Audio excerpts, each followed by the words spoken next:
pandemic.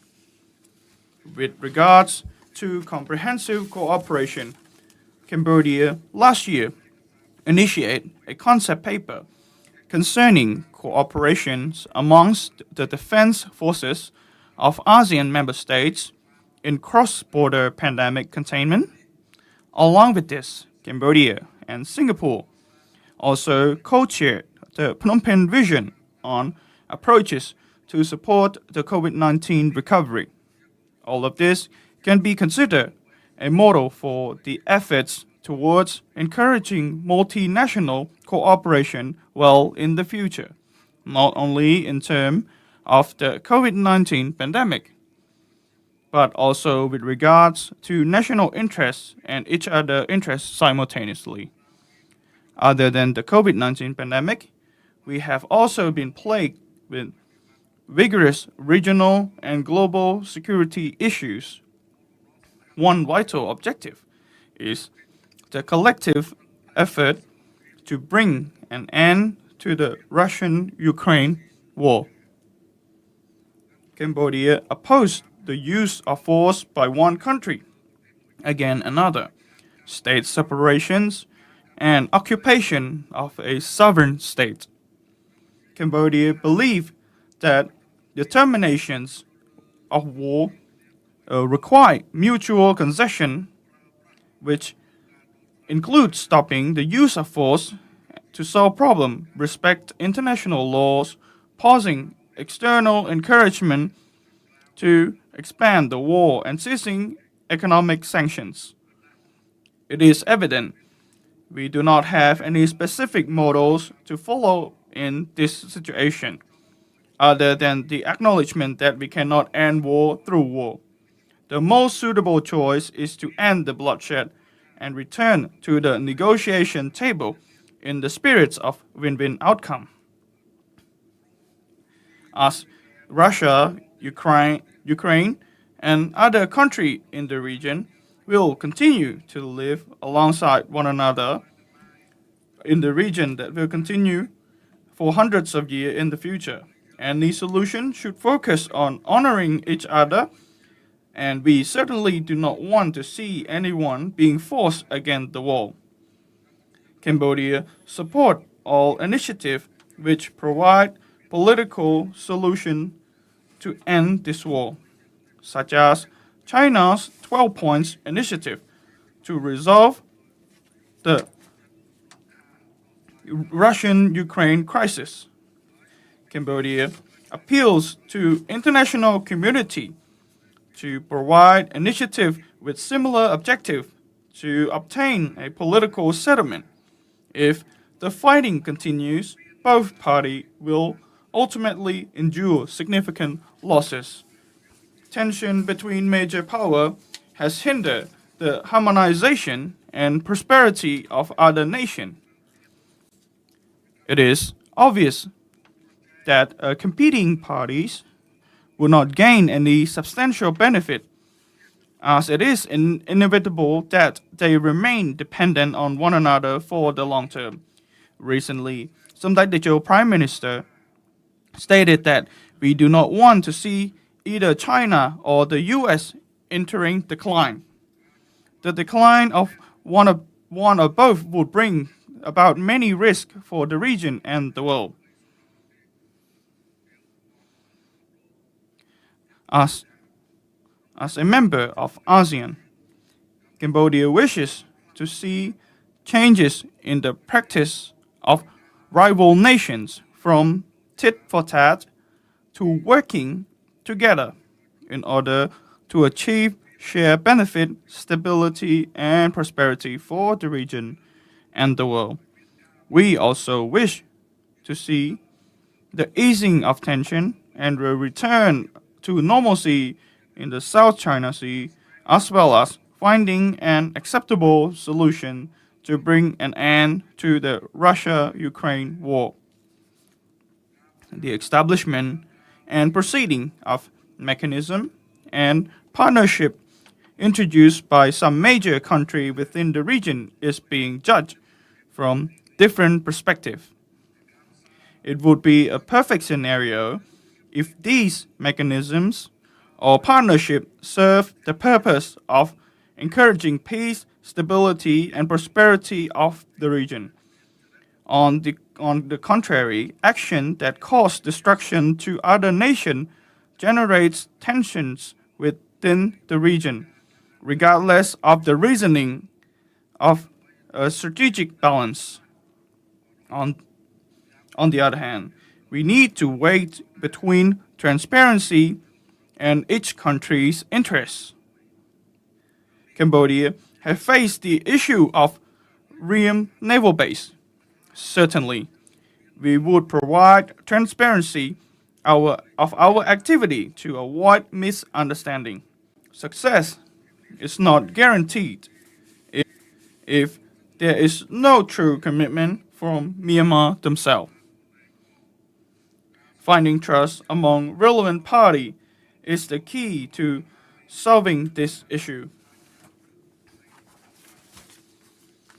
In Cambodia experience, the win-win policies offer concessions, value, and trust toward one another, which act as a strong foundation for sustainable peace, harmonization, and prosperity. This is another model that is derived from the inevitable combination of political will, national unity, and the pure heartedness of external support, based on the spirits of shared benefits. While there are still internal conflicts and civil war occurring, especially in Africa, causing tremendous humanitarian crisis, peacekeepers are indeed a well-needed element. Acknowledging this, Cambodia is strongly committed to enhance our capability and participation in peacekeeping operations under the United Nations framework in order to help and build harmonization for those in suffering. Notably, last year, Cambodia initiated a concept paper to enhance ASEAN's women's participation in overseas peacekeeping operations. My last point concerns is the issue of climate change. Without a doubt, destruction of our ecosystem and pollution occur all over the world. However, industrialized countries remain a major contributor to climate change. We have witnessed numerous efforts to reduce risk to our Earth. Unfortunately, we have not seen any substantial improvements. We continue to see reports on the climate change situation worsening. Thus, there is a strong necessity for more robust collective effort in this matter, especially from major industrialized nations in setting examples in trying to reduce greenhouse gas and pollution in all forms. Thank you.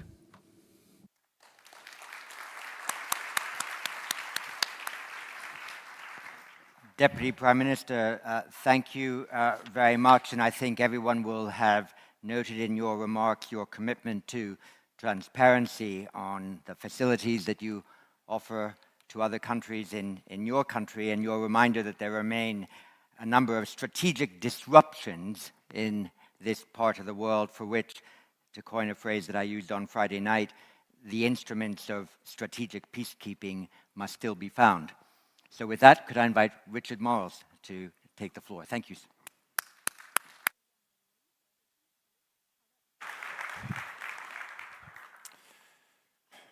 Well, can I thank the International Institute for Strategic Studies for hosting this valuable event, and can I thank you, John, not just for this event today, but for your stewardship of the International Institute for Strategic Studies for more than 3 decades. And can I thank my good friend, Dr. Eng Heng Ung, the Defence Minister of Singapore, and through Eng, all the government of Singapore for hosting us in such a fantastic way in what is a truly remarkable country. This time last year, I was here at the Shangri-La Dialogue for the first time as Australia's Deputy Prime Minister and Minister for Defence. It was just 3 weeks after the Australian Labor government had won the election, and my speech was the government's first national security address. I spoke about Australia taking its place in the world with confidence and renewed commitment to responsible, nuanced and effective statecraft, a determination to harness all arms of national power, to not only ensure Australia's security, but crucially, to help shepherd our Indo-Pacific region through a profound period of strategic change and contest. I spoke about how Australia would invest more in our abiding tide with our Pacific neighbours, how we would revitalise our historically deep engagement with Southeast Asia with ASEAN at its core. And importantly, my address came 5 months after Russia's illegal invasion of Ukraine, a brutal war that has meant we cannot take the security and prosperity of our region for granted. Some still dismiss Putin's war with a neighbouring state as an issue for Europe. Bizarrely, the Kremlin tries to depict its violent aggression against Ukraine as solidarity with developing countries against an alleged neocolonialism by the West. But the simple truth is that a powerful state is using military force to impose its will upon a less powerful state, contrary to all international law and the UN Charter, which, as a permanent member of the UN Security Council, Russia has a special and a particular responsibility to uphold.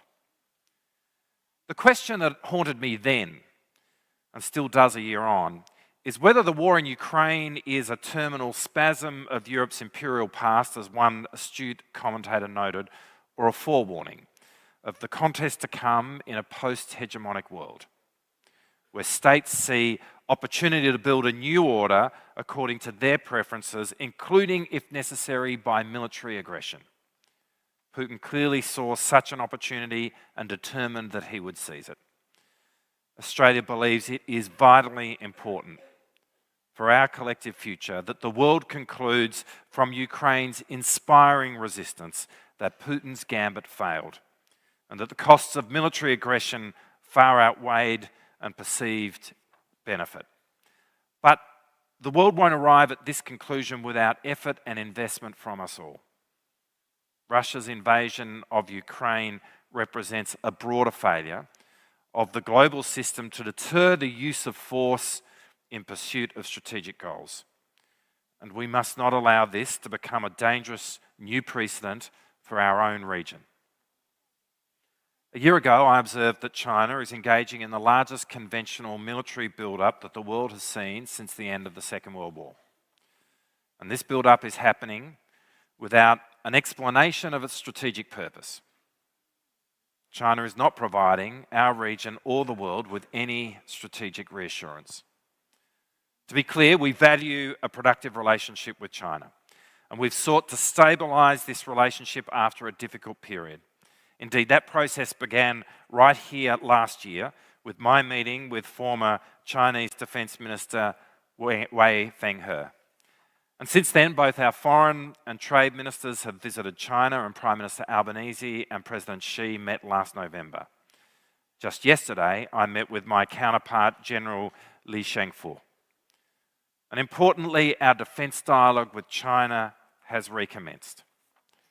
These are important steps forward, and we acknowledge that these are steps which China and Australia have taken together.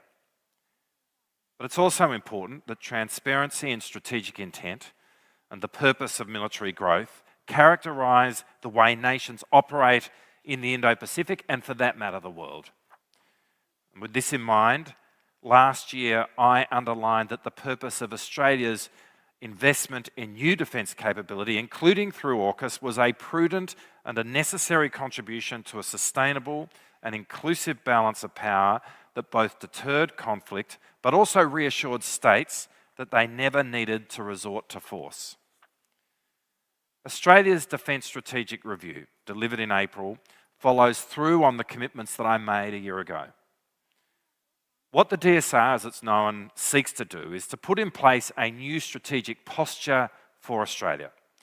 At its core, the DSR recognises we must make investments in our defence capabilities now to defend Australia, to deter through denial any attempt to project force against Australia, and protect Australia's economic connection to our region and to the world. We also recognise that we must be able to contribute with our partners to the collective security of the Indo-Pacific and the maintenance of the global and regional rules-based order. Indeed, these are now articulated tasks of Australia's Defence Force. Our government views Australia playing its part in maintaining and building regional peace as being at the heart of why we have a Defence Force. And building on the work we have undertaken over the past 12 months, next year the Australian Government will release our inaugural National Defence Strategy, which we have committed to updating biennially. In developing this strategy, we will continue to be guided by these principles. All of us here know we live in an interdependent world, and that to address the challenges we face, we must work together. As Singapore's Prime Minister Lee set out at the Boao Forum in March, we need to reinforce the resilience of the region by building a dense mesh of cooperation and interdependence. But we also know that interdependence can be weaponised for strategic leverage. And interdependence does not preclude, as once supposed, the devastating prospect of conflict between trading partners. And that is why the subject for this session is so important. We must develop models for cooperative security that don't rely on past assumption and which can adapt to changing strategic circumstances. In delivering the keynote address, Prime Minister Anthony Albanese made clear our region is not a backdrop for the ambition of others, and that the future of the region is not somehow a foregone conclusion. We have our own agency in building our own security. For Australia, the first model for cooperative security is ASEAN and its related EAS and ADMM Plus architecture. No other mechanism brings together the critical group of states that are a prerequisite for any durable strategic equilibrium in our region. And although Australia is not a member, we will always invest in the core meaning and efficacy of ASEAN centrality. ASEAN is a necessary condition for regional security. But the strategic challenges we now face mean that smaller groupings can help complement the central architecture of ASEAN. Regional states, including Australia, can play an important role through smaller groups of countries committed to larger goals. In fact, we've been doing this for a long time. The Five Powers defence arrangements have been contributing to regional security since 1971. And for Australia, these groupings are aimed at achieving specific objectives. AUKUS is a capability and technology partnership. It will not have, and nor will it seek, the normative functions that ASEAN rightly exercises. The Quad is another model for cooperation that is focused on practical engagement beyond defence. Meeting in Japan 2 weeks ago, Quad leaders reaffirmed their commitment to a region where all countries, large and small, have the agency to decide their future and to shape our region. Some would seek to frame groupings like AUKUS and the Quad as blockism, which somehow diminish ASEAN. To the contrary, they show how small groups of countries can work together in support of principles and objectives we all hold so dear. The challenge is to ensure these models of cooperation are not competitive with ASEAN, but rather complementary. And this idea is at the heart of Australia's regional engagement. The Albanese government has taken major steps in the last 12 months when it comes to getting Australia's hard power equation right. In doing so, Australia's defence strategy is contributing to our region's security and prosperity. Our government, led by Prime Minister Anthony Albanese, myself, and our Foreign Minister Penny Wong, has also made engaging with you all, our regional friends and partners, a priority. In announcing the AUKUS nuclear-powered submarine deal, we made more than 60 calls to regional and other world leaders.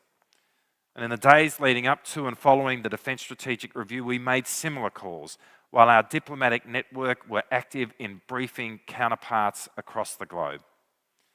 And while it is for individual countries to judge how successful that effort was, what must be completely clear to all is that the intent on our part is to be as transparent as possible about what we are doing, the way we are doing it, and why. Because a secure region requires balance, and balance requires transparency. So while we will make difficult decisions to enhance our hard power, this will be underlined by diplomacy. Which is why this year's dialogue and those following are so important, not just to Australia's strategic posture, but that of our region. For the Shangri-La dialogue is diplomacy at its best. Diplomacy is not measured by the volume with which friends agree. Rather, its measure is in how tensions are navigated. Substantive discussion always matters, because we live in an age where the world needs diplomatic excellence. For Australia, diplomacy will always be the front line of our engagement with the world, and we will always seek to use diplomacy to create pathways for peace. Thank you for having me.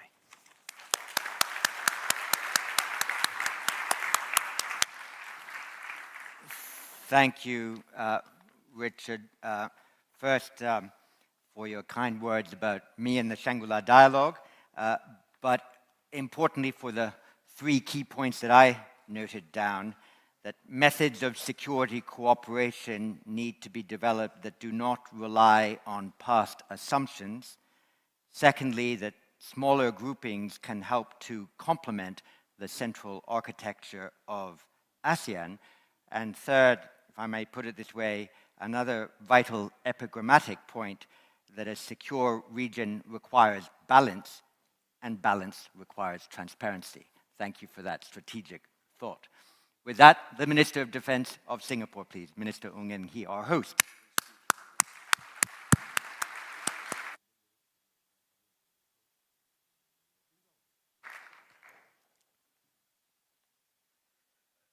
Let me, on behalf of my colleagues at the Ministry, Minister Maliki, Foreign Affairs, Senior Minister of State Heng Chee Hao, and Senior Minister of State Zaki Mohammed, thank you all for joining us on this 20th edition of Shangri-La Dialogue. It's personal thanks, and your presence here makes it very special.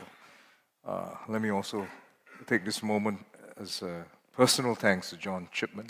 He's been here from the start, if you like, in this partnership. I'm not sure who was the paternal and maternal partner, but we'll leave that aside. But thank you for bringing this to the Shangri-La Dialogue to greater heights.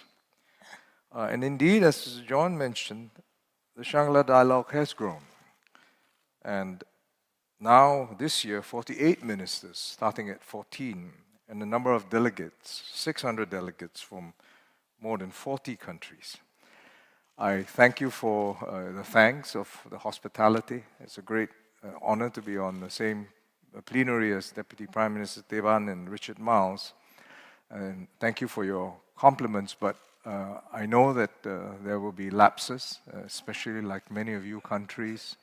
We had some manpower disruptions post-COVID, so please excuse us for those. And where we have not been up to standard will improve, but certainly I think that the staff have been working very hard to make sure that this is a successful SLD. And I think we can all take heart in this expansion of participants as a clear sign that countries recognize the need and value of face-to-face engagements, not only when circumstances and relationships are favorable, but even more so in testing times.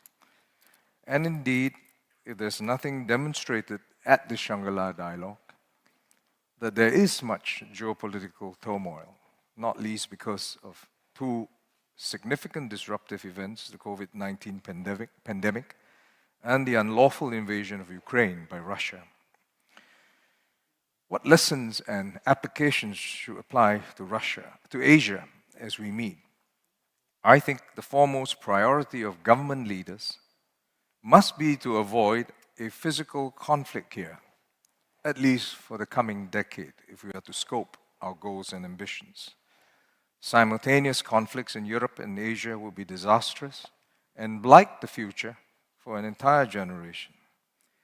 And as leaders, we must do all we can to avoid this nightmarish scenario. I don't think there's anyone here who would disagree with those statements, but unfortunately, the reality and trajectory of geopolitics diverges.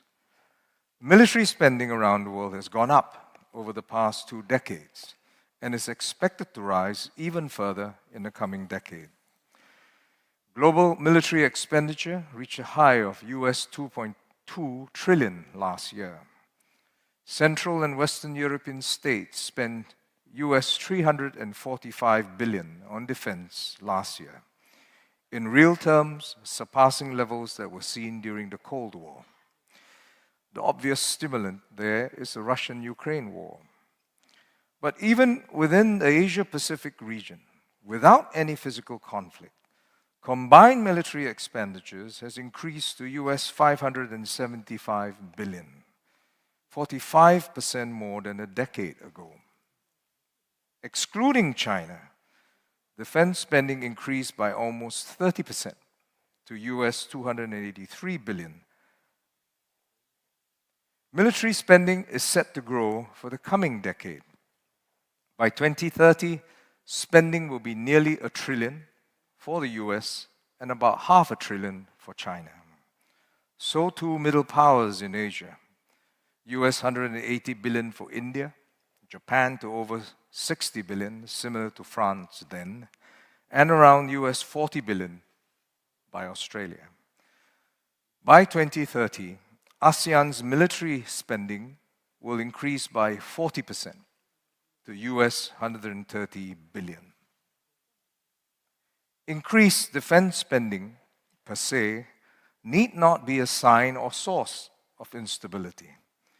Indeed, core to defense deterrence, which Singapore practices, is an adequate defense budget that deters aggression. But in the absence of a strategic framework of engagement and mutual restraint, cooperation despite competition, that balance tilts away from deterrence and the risk of conflict increases. In that context, the increased military spending veers towards an arms race with greater potential for destruction. I started with the military domain, at least in terms of defense spending.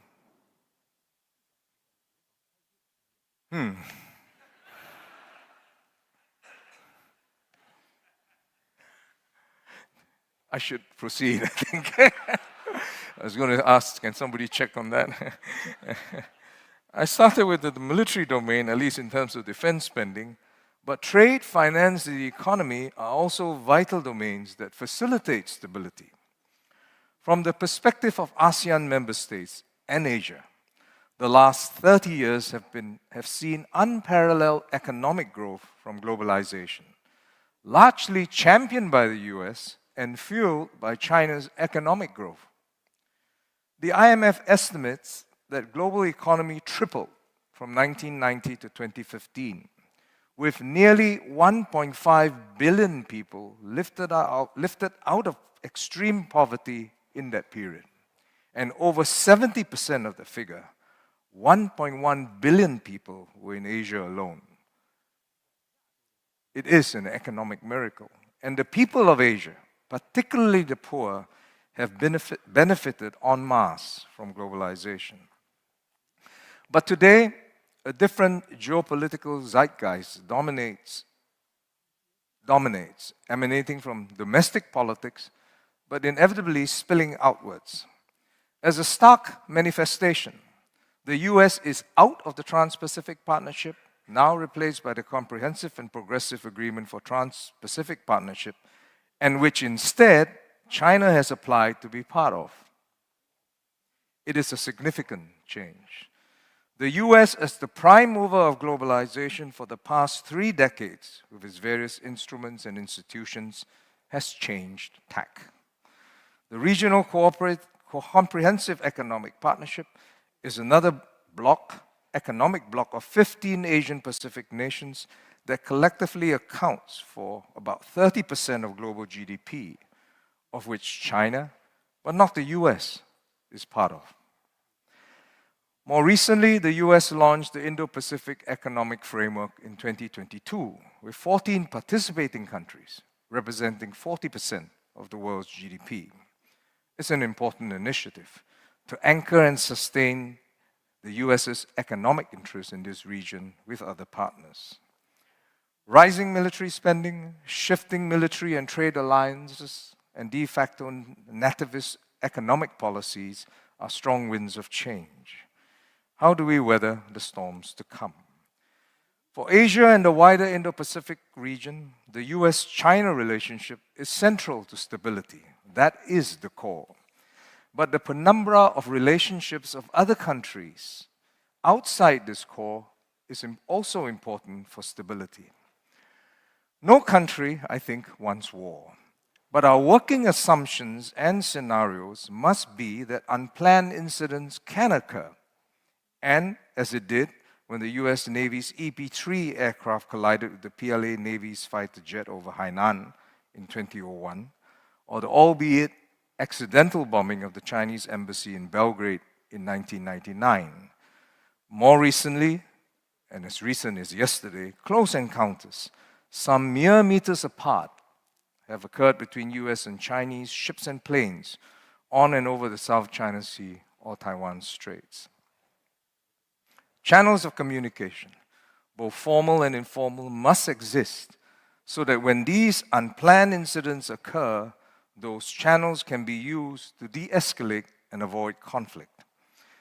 Despite the Cold War, the Strategic Arms Limitation and the Anti-Ballistic Missile Treaties were signed between Brezhnev and Nixon in 1972.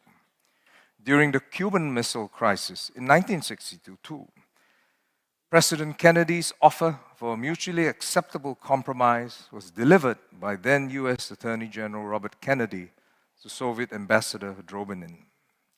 The salient point is that such channels of communications must be built over time. It will be too late to start or activate them only in moments of crisis. Seasoned diplomats compare unfavorably the lines of communication between the US and Soviet Union in the Cold War with what exists today between the US and China, now at its ebb. As recent as a decade ago, regular exchanges were conducted between American and Chinese officials at all levels. There was a US-China strategic and economic dialogue where ministers and top officials met every year to discuss both economic and security issues. The last SED took place in 2016. For their militaries then, the then chief of the PLA's General Staff Department, General Cheng Ping-te, accepted an invitation to the US by then chairman of the US Joint Chiefs, Admiral Mike Mullen, in May of 2011, where he visited several US military bases and defense institutions. The PLA Navy was invited to participate in the US's RIMPAC naval exercise in 2014 and 2016. Those activities have all ceased. The last time their defense ministers visited each other's countries was in 2018. It's not our place, and certainly not my intention, to comment on the diplomatic efforts of other countries. But I state these observations on declining touch points between the American and Chinese military establishments, knowing full well that Singapore and other ASEAN states are not disinterested bystanders. Both the US and China have said that they do not want our countries, ASEAN countries, to take sides. But ASEAN member states with a vivid recollection of great power rivalry in our past and the devastating consequences are acutely concerned that worsening relationships between these two powers, US and China, will inevitably force difficult choices upon our individual states. Last year at the Shangri-La Dialogue, the US and China defense establishments did discuss the need to maintain open lines of communication. A hotline between Beijing and Washington was set up in 2008 between defense establishments, though rarely used. When unplanned incidents occur, that line of communication could make a crucial difference in the de-escalation of hostilities. For ASEAN, both through bilateral ties and individual member states and collectively with the US and China, through the ADMM+, we have sought inclusivity and engagement as key platforms for preemption and confidence building. Within the ADMM framework, we continue to pursue multilateral exercises that involve all our 8+ partners. These interactions strengthen practical cooperation, like the Code for Unplanned Encounters at Sea, to reduce the risk of accidents and miscalculations. Through the ADMM+ Expert Working Group, over 20 exercises have been conducted in the past decade, despite differences and disagreements among countries. At the heart of our engagements, as fully exemplified at the Shangri-La Dialogue, is that desire to seek peace, even as we security chiefs strengthen our militaries to protect our individual nations. At times, the progress seems painfully slow, but we owe it to our citizens and the next generation to persist and forge breakthroughs. The adage applies: to whom much is given, much is expected. The people whom we serve expect us as leaders, influencers, movers, and shakers, the people here, to deal with security challenges and keep them from harm's way.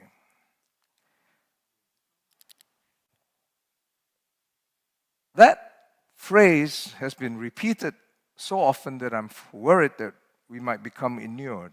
So let me share one quick anecdote to humanize that expectation. We have more than 600 delegates here, but it takes thousands more to make sure that over the last few days things works smoothly.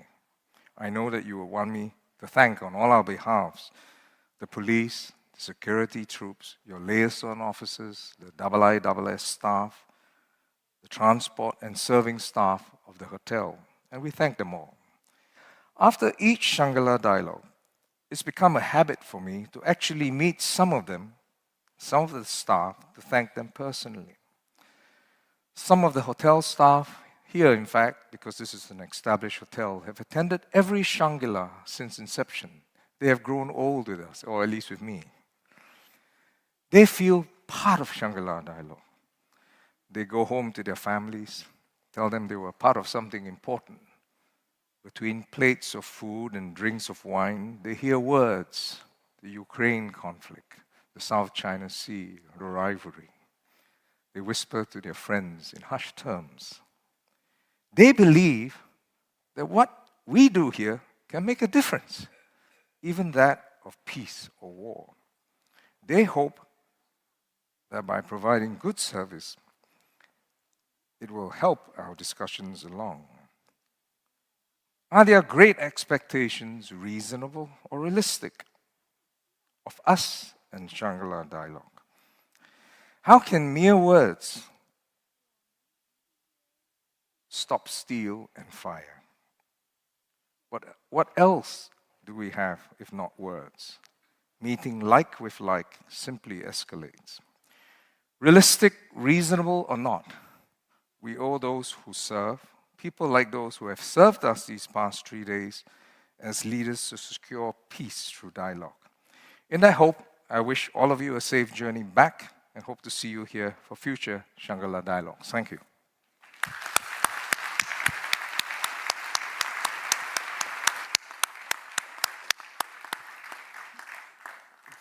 Thank you, Minister Ung, for that strategic statement, so typical of the Singaporean cast of mind. And might I just add one point, Minister, you just on stage navigated with assurance through a thunderstorm. And it is that form of strategic calm that needs to be maintained for regional stability. We have 25 minutes or so to go. We have a lot of people who wish the floor. My proposal is that each of those make their interventions, and I will give a couple of minutes each to the panelists to answer in the order in which they originally spoke. So with that, could I first invite from India, Ambika Vishwana. Thank you, Dr. Chipman. Given that there's a thunderstorm outside, my question might be a little bit relevant. The president from Timor-Leste talked about water, sanitation, health, climate, and the deputy prime minister from Cambodia also touched upon climate change. So my question is, one, to the deputy prime minister on what more would he like to see from other partners in this region and from European partners and other Western partners in terms of what can be done to advance cooperation, given that this is what we're talking about in this last session. And on the other side of that, to the Deputy Prime Minister from Australia, your government currently places a lot of importance on human and environment security, and Australia has done quite a lot in terms of looking at climate in its neighborhood. But what can we see more from Australia in bringing those examples and your experience to the wider region of Southeast Asia, South Asia, and also then the Western Indian Ocean? Thank you. Thank you very much. Hannah Sheelist. Thank you very much. I have a question to the Cambodian Deputy Prime Minister.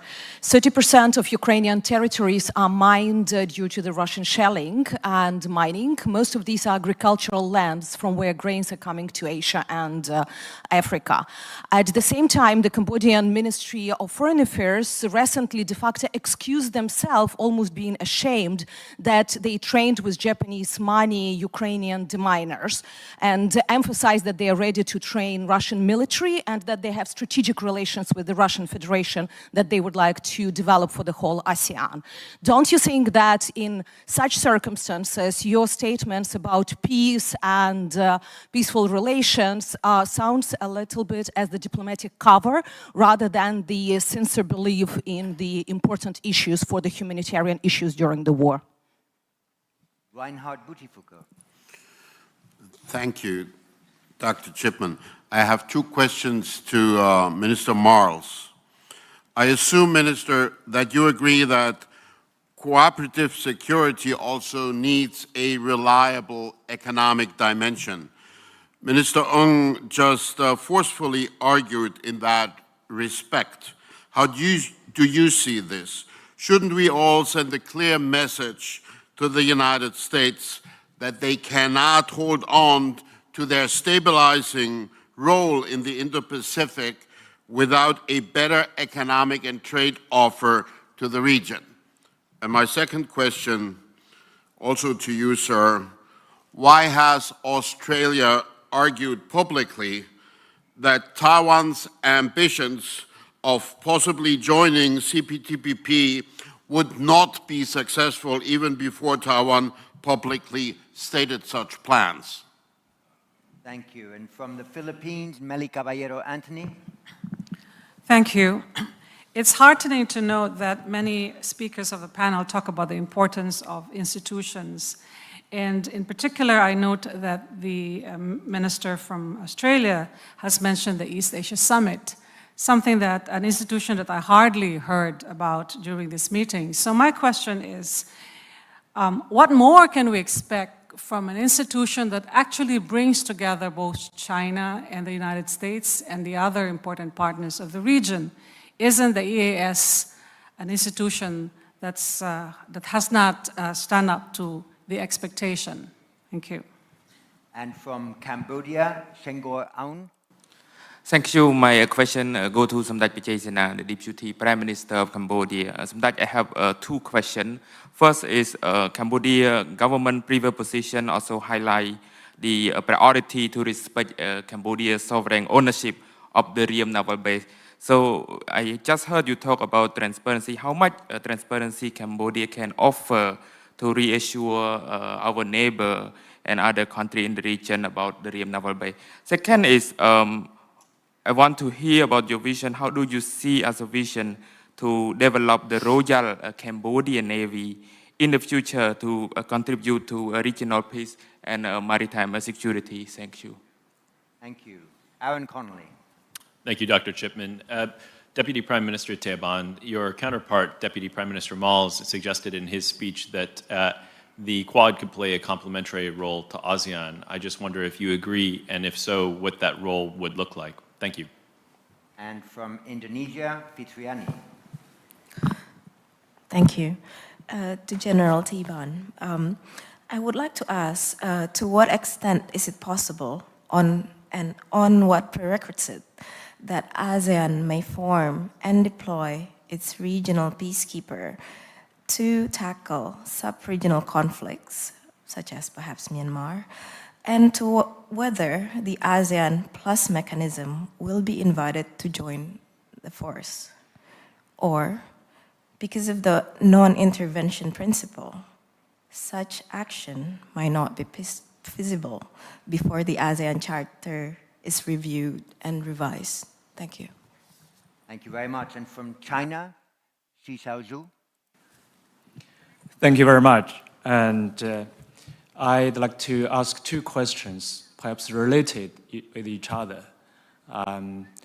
In last session, we talked about NATO's role in the world security resolution. And as a traditional military organization, that NATO has failed to prevent the regional wars. We talk a lot about the Russia-Ukraine military conflicts. And if we trace back that NATO once launched the bombing campaign and destroyed the former Yugoslavia. And such tensions still continue till today. And my question goes to the ministers. And with the NATO look on China as the systematic competitor or rivalry, and have the plan to open office in Japan. And will the ASEAN leaders will worry about the over-intervention by such outsider organization into Asia-Pacific will create more conflicts, especially and the heavy pressure from big power. My second question goes to Deputy Minister, Prime Minister Mars, that you talk about the small organizations like Quad, AUKUS, and the other organizations. And you have told us that such organization will not generate the negative influence. And how do you give us reassurance about its trend, especially and the more and more pressure from the big power competition? Thank you. Thank you. And from the Philippines, Jeffrey Ordonez. Thank you. I'd like to address my question to Minister Morales and Minister Ng. The United States plays an important role in the security of the Indo-Pacific region, but the Russian invasion of Ukraine has prompted some debates among experts and academics here in the region about what the United States should prioritize. On the one side, they argue that the Ukraine-Russia war is a distraction for the United States from its supposed priority theater, which is the Indo-Pacific region, in particular those that relates to US resources being devoted to Ukraine. On the other side of the debate, the argument is Ukraine is not a distraction because Russian victory could weaken the credibility of American commitments elsewhere in the world and could make Indo-Pacific states rethink their reliance on the United States on security. As important security partners of the United States in this region, I wonder where you stand in this debate and what would you prefer the United States do? Thank you. Thank you. And from the UK, Robert Ward. Thank you, John. A question for all the panelists, please. We've heard much at this dialogue about the significant changes underway in Japan with regard to its defense policy and Japan's increased focus on regional security. Is Japan doing enough, and where would you like to see Japan doing more? Thank you. Thank you. And I'll just, I think, take one more. Ben Schreier from Germany. Thank you, John. A question on AUKUS for Deputy Prime Minister Richard Marles. There's now a clear pathway for Pillar 1 of AUKUS to deliver the nuclear-powered submarine for Australia, but there seems less clarity on Pillar 2, and in particular on how to engage possibly trusted partners in and outside the region. So I would like to hear some thoughts, if possible, on Australia's emerging thinking on Pillar 2 and whether and how to engage other partners. Thank you. I think actually I will take one more in deference to an individual who played quite some role in organizing a number of Shangri-La dialogues. So the last question from the floor, Tim Huxley. Thank you, John. My question is for Richard Marles. Minister, I was very interested in your mention of what you referred to as a lack of transparency in China's military programs, and I wondered if you could just say a little bit more about that lack of transparency. Which aspects of China's military programs strike you as worryingly opaque, and is there a model or standard for military transparency that you would like to see China and the PLA apply? Thank you. Thank you very much. So I think there's enough there for 3 or 4 minutes each. Deputy Prime Minister, might you answer the 2 or 3 questions principally posed to you? Thank you.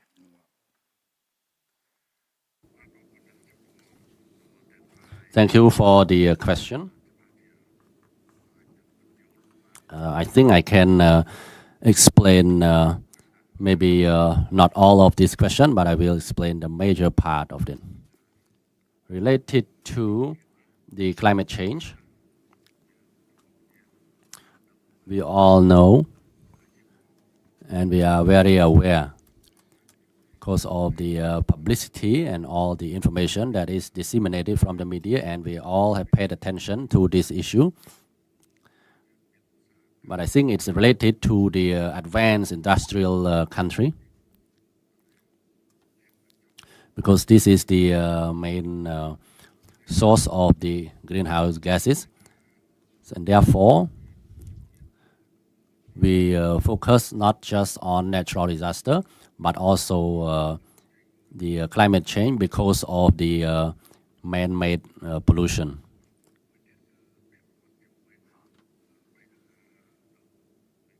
Related to the Ukraine issue,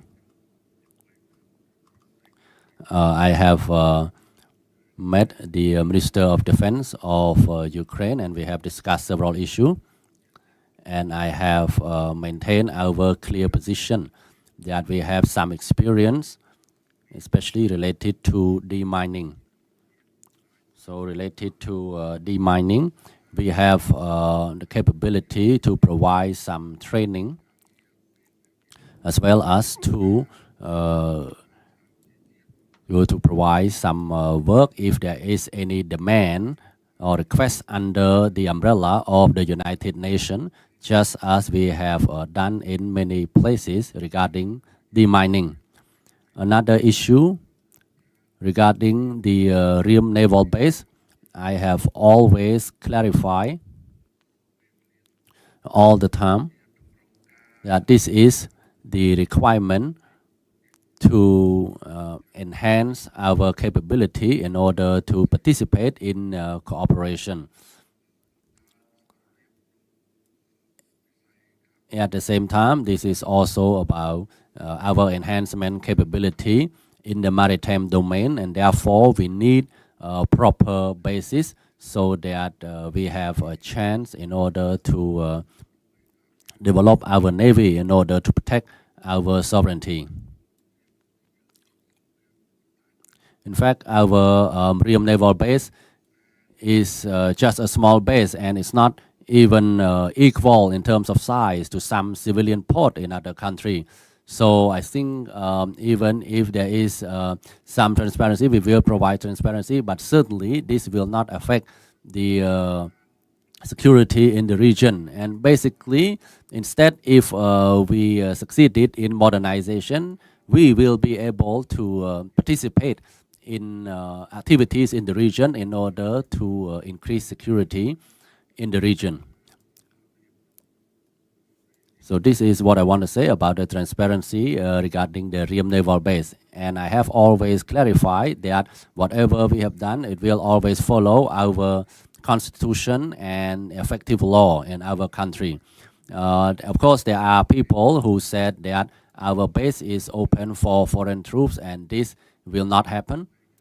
So please do not interpret it in any different way. And another question, I think it's a little bit difficult to explain regarding the relation between Quad and ASEAN. I think this is also an interesting issue that we have always paid attention to, just like Cambodia.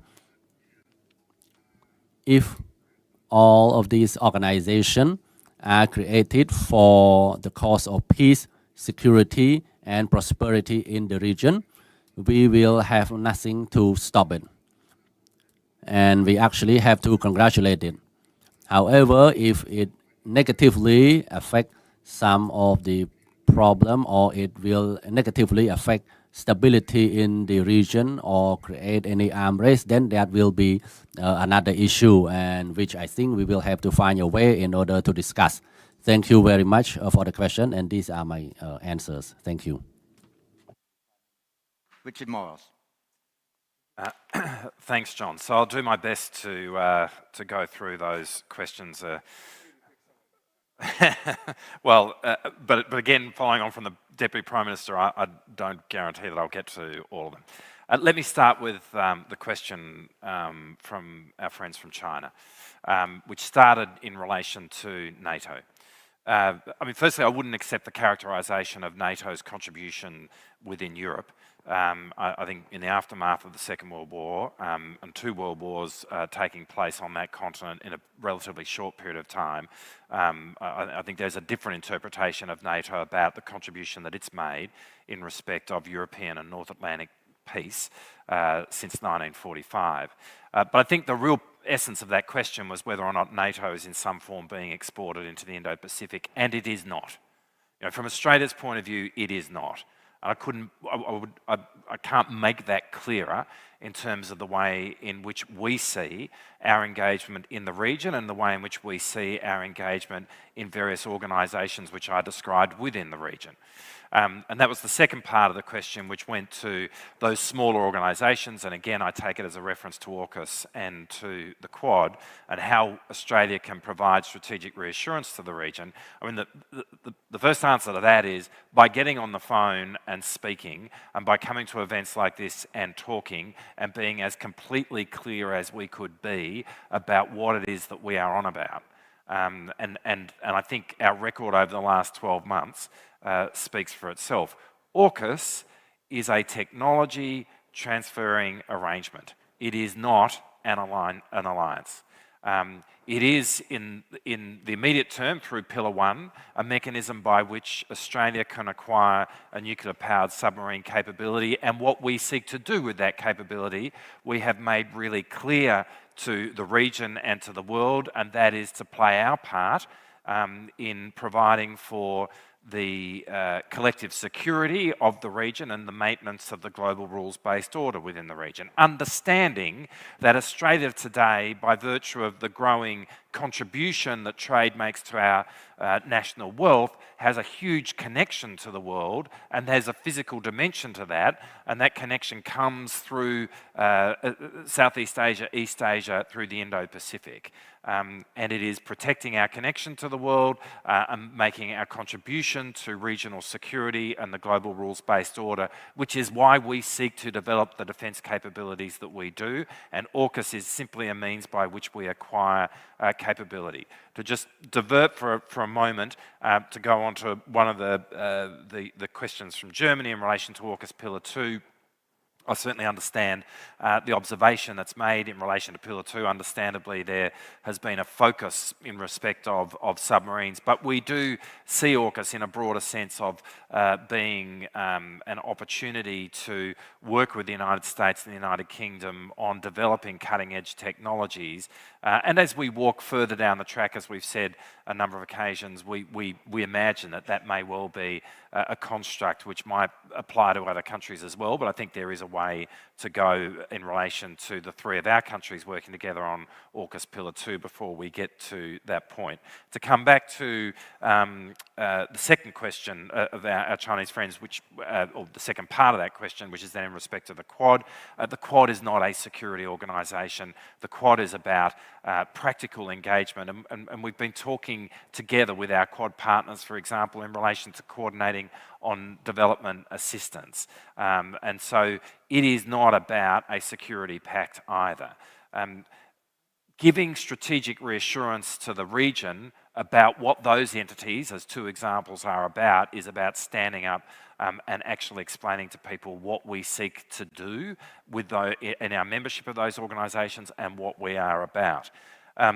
There was a question from Tim from the UK about my comments in respect of a lack of transparency in respect of China and where we see the kind of standard here as applying.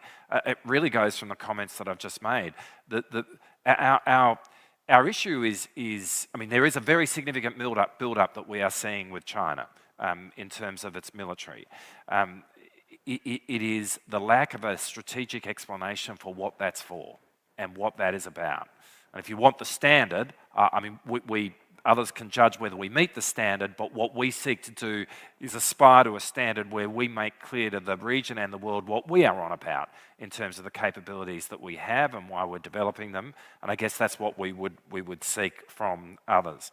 There was a question from a Philippines delegate in relation to the Ukraine and whether this is, how does it relate to the Indo-Pacific and US engagement, I guess, in the Indo-Pacific.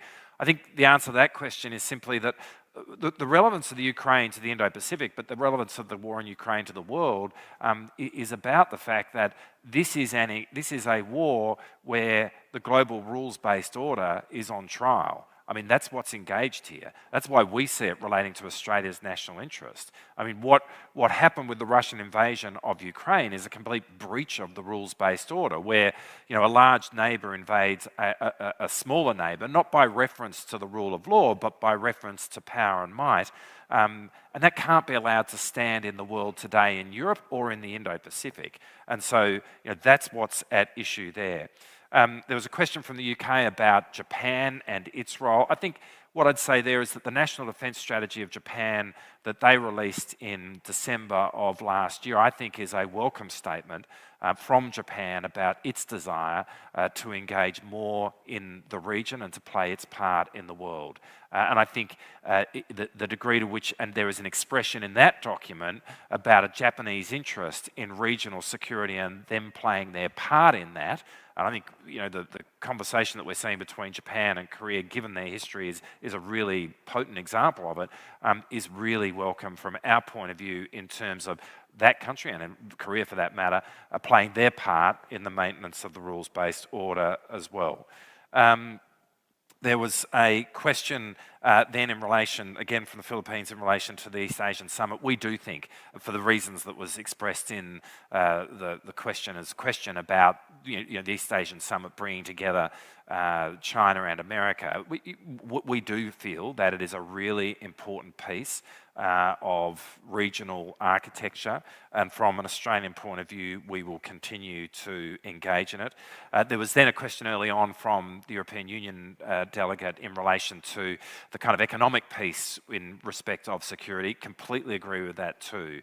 I mean, we need to be thinking about global security and rules, not just through the lens of defence, but through all elements of statecraft. And we must see, I mean, we see trade as a positive development. It's not I think the lesson from Ukraine is trade does not preclude war, but trade is a good thing of itself in terms of the economic development of the globe, which is an important factor in removing tensions which give rise to conflict. And yes, in respect of America, we were disappointed that America pulled out of the TPP. We welcome the fact that America has put forward IPEF, but we are consistent advocates to America about their need, not just in a security sense, but in an economic sense, to play their part in the world. And I think that's an important piece of advocacy that we can all do in respect of America there. Finally, there was a question in relation to climate change and the Pacific and the region, and beyond that in the Indian Ocean. Under our government, I hope the world has seen a change in Australian posture in respect of climate change. Certainly there has been a fundamental change in Australia, where we are now on a credible pathway to net zero emissions by 2050, and that's a significant commitment from Australia given our history of emission. And I think where the world should take comfort actually in terms of what Australia is doing is that it's really clear, to me at least, that it's going to be difficult for any party to govern Australia in the future unless they have a credible answer to the question about how Australia will meet being a net zero emitter by 2050. But we think that there is a role in respect of our place in the world in terms of advocacy. Part of it actually is telling the story of particularly small Pacific Island countries, coral atoll nations like the Marshall Islands, Kiribati, Tuvalu, who really are on the front line of climate change in a kind of visceral way, which is hard for a lot of us to understand unless you've been there and seen it. And I think to tell their story to the world about the impact of climate change on people today, and it's not to say they are uniquely on the front line. I think there are, a country like Bangladesh, Ganges River Delta, they're very much on the front line as well. So there is stories around the world which need to be told, but it is the collection of those stories which will see the real motive for action here. And that is in part why we have sought to host COP31 in the coming years, and to make that located in the Pacific so that we are able to very much tell their story to the world. Thank you very much. Minister Ung, you have a parting thought? There were two quick questions, some related, I think, by Colonel Chu, Mr. Ordenil, that relate to Europe and Asia, and the impact of, as Richard has said, the Ukraine war on us, and whether countries, especially the US, have got adequate resources. Our starting point is, as we've stated publicly, that the US presence in this part of the world we consider as vital and for stability. And that's the reason for our MOU, in which we facilitate US ships and planes through our bases. But that question presupposes that a superpower or a number of superpowers can have the resources to handle both a conflict in Europe and Asia. And that, as I've said, is a catastrophic outcome which we must do everything to avoid. And not only on our military organizations, it will have impact on civilians, realliances, just the world as we know at large. So that's quite clear. There has been a recurring theme from a number of speakers that whether you bring NATO in the region or you bring US out of the region, that part of the problem is who goes into which region. And a call, if you like, Mr. Lee addressed this some years ago, I remember, and in his, Lee Kuan Yew, in his artful way said, well, if you ask the Chinese, they might prefer a dividing line around Guam, where the Chinese keep to the west side of Guam and the US keep to the east side of Guam. He didn't say that they wanted it, he just said that he observed that there might be the preferred view. First, it's unrealistic for that to happen. The US will not go away, and neither will China go away. Two, even if that occurred, we've gone back to great power rivalry, but just defined by spheres. And we know the outcome of that in World War I. Because once you cross the line, you bring all the spheres into collision. So I think it's an unrealistic expectation that if ships and planes of any one military fly in another part of the world, then that means you're aggressive. Of course, I can imagine the PLA say, well, how would the US feel if I flew around Hawaii or the west coast of US? I'm not suggesting to the PLA to do that, but I'm just saying for fullness of debate, that might be the response. Mr. Ward had a question of Japan. What more would, if from the ASEAN member state and from Singapore's point of view, would say to Japan they would do? In my mind, the single most important thing that Japan can do for the stability of ASEAN in Asia is to improve their relations with China. Unlike Germany, which, and publicly we've said that Japan can do more for security in this region, and we said it thoughtfully. Some have said, was there a change in position? Because previously we said Japan was a self-defense force. Not really. We facilitate Japanese ships through our Changi naval bases. But it was eloquently demonstrated in the previous plenary.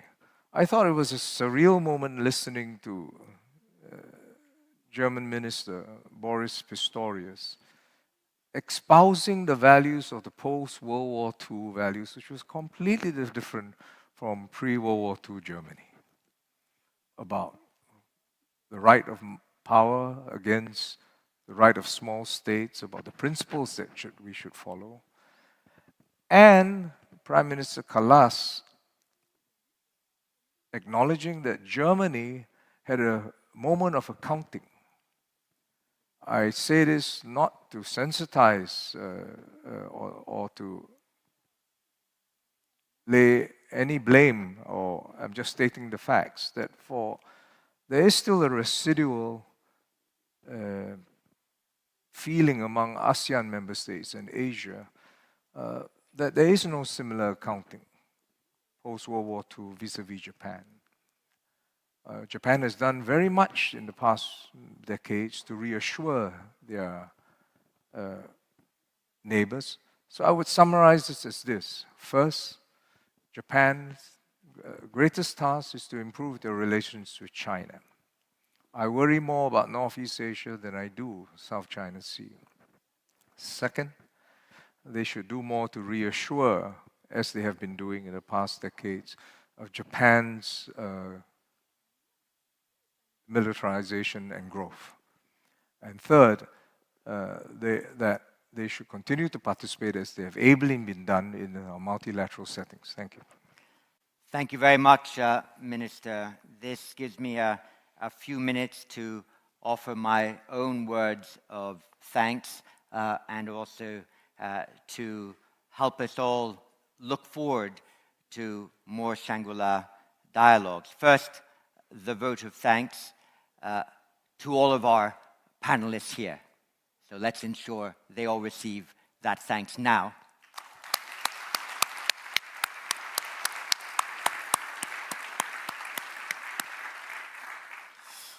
And then, of course, it's my pleasure to offer my thanks to the IISS staff here in IISS Asia. led with admirable energy by James Crabtree and the many other people in that office that have both communicated with other defense ministers in the region and helped support the extraordinary logistic challenge of this dialogue. And also the staff that have come from the IISS headquarters in the UK, of which there are many, both analysts and, crucially, as important operators. Staff from IISS Europe in Berlin, IISS Americas in Washington, and IISS Middle East in Bahrain. All of them have helped to ensure that there is the diversity of participation that we've seen here. Just a few statistics, because we're all data-centric people. We did, in fact, have exactly 571 delegates. In order to support them, we needed to print 4,738 badges. We had 1,679 officials and security. Of the ones we were able to count, we knew that there were 121 bilaterals that formally took place, and happily there were some accidental diplomatic encounters that we know will be productive in the future. And there were 54 nationalities represented here, 34 full ministers, and a huge complement of other senior government officials. It's also my great pleasure and honor to thank the staff of the Istana, the staff of the Prime Minister's Office, the Ministry of Defense of Singapore, the Minister himself, the Permanent Secretary, and all of his senior officials. Of course, the Ministry of Foreign Affairs, the police, and the other security officials that have helped us proceed, to use a phrase I used only 15 minutes ago or so, with strategic calm. I have also been to all 20 Shangri-La dialogues. As I said last Friday night, I started it in 2002. It's important sometimes to do things that are totally unprecedented. It's important sometimes completely to innovate, and one has to do both with a degree of emotional intelligence and proper humility. And that was the attitude we brought to the first, and we developed over the subsequent 19 years sufficient confidence in the International Institute for Strategic Studies' ability to preside over an international gathering with diplomatic serenity that we now have so many people with us today. I haven't actually made a precise count, but I think I've chaired slightly over 130 plenaries in that time.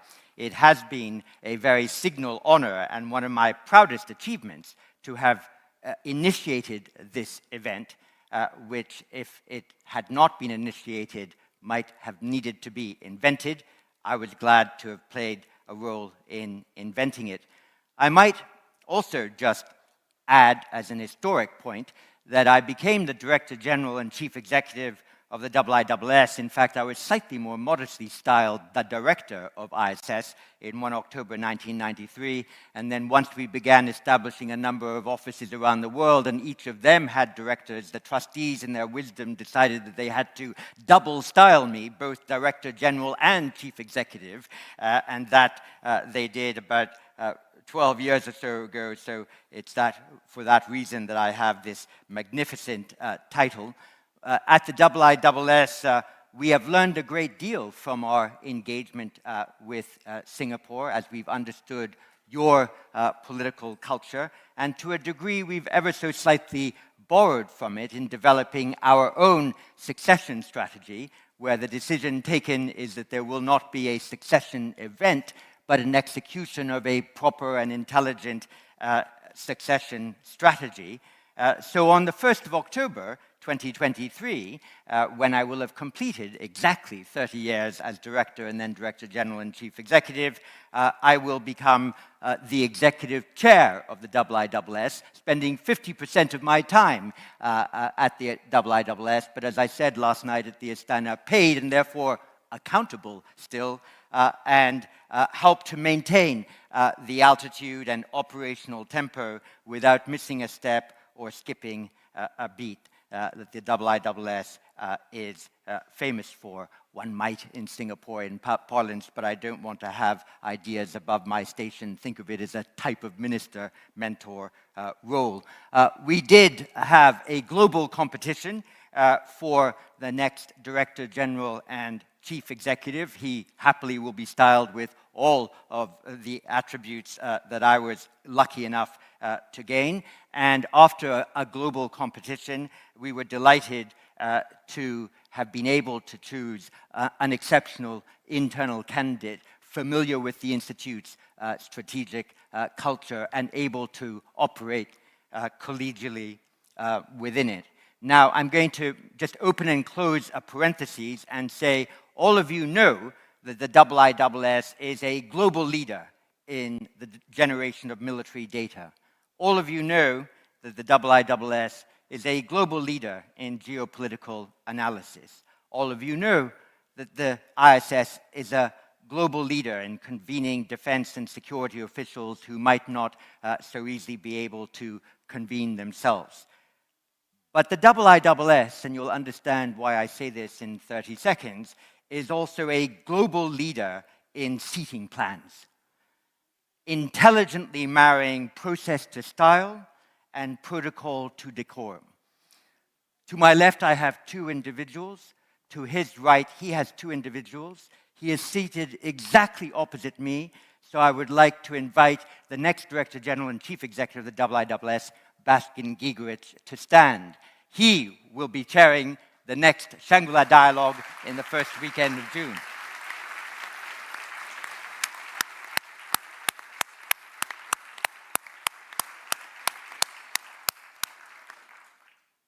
And with that, I invite you all, first of all, to take lunch and then to have a safe journey home. See you next year. Thank you.